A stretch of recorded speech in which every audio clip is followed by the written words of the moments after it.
Now, how confusing it will be if all the wires are of the same color. How will you come to know which one is live wire, which is neutral, which is earthing?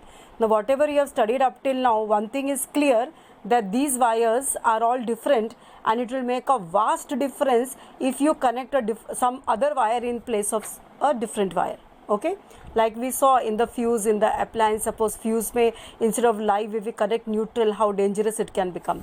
So how to remember these wires? For that there is a color coding. According to the old convention of the color code, the live wire was insulated. See, inside everyone is going to have the same copper wire. From outside we are going to put that plastic cover, that is the insulation. So they were given the colors, the insulations were given colors. So red color was used for live wire, black was used for neutral, and green was used for the earthing. And the international convention, now they are using live, for live they are using brown color, light blue they are using for neutral, and they are using either green or yellow for the earth. So this is the international new color coding, and because of this coding it is very easy for them to join the connections. Live will go into the fuse. When the electrician comes, he just brings the cables. What he does, from meter room, say from the substation, when the wire comes and they have to do the connections from your meter box, that thick cable has got 3 wires. He knows the red color one is the live wire, he'll connect it to the fuse. Okay, so this way the connections become easier because of the color coding. Now you have seen so many sockets and plugs. You know what is a socket? Socket are the one which are fixed on the wall with the holes, and plug is the one which is connected with a wire to the appliance. And whenever you want to use the appliance, you want to pass the current through the appliance, you put this plug into the socket.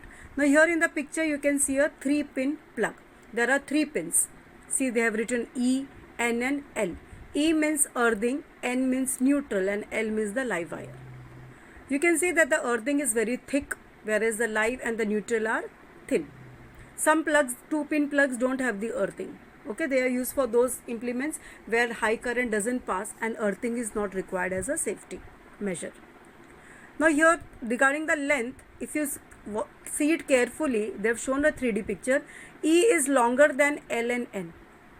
Correct? Why? Because E is for the safety, and when you put it inside the plug, first E should enter, and then L and N will enter.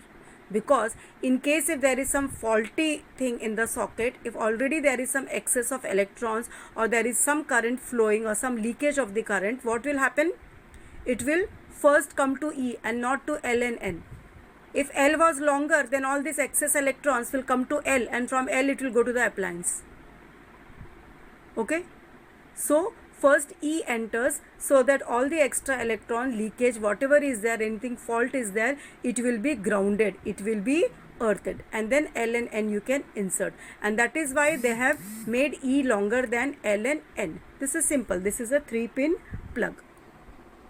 Now this figure shows a socket and a switch next to it. This is the switch which controls this socket.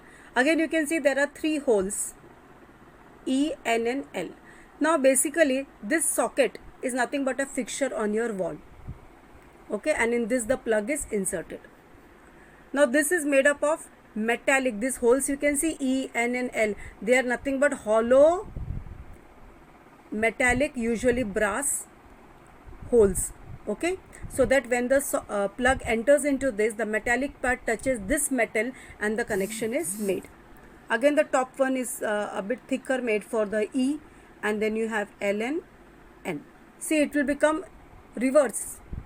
That is why L will go that side and N will be on the left side, because when you turn the socket for putting, your L and L will get changed. Okay, so the precautions what you have to take is, your hands should be completely dry whenever you are putting any plug into any socket. Loose sockets nahi hone chahiye. If the sockets are loose and there are loose connection, there will be spark and it may catch fire. So whenever you are handling, you are putting any plug into any socket, be aware that your hands are totally dry. Also, as a precautionary measure, wear the rubber chappals so that you are properly insulated. Okay, you won't be getting any shock.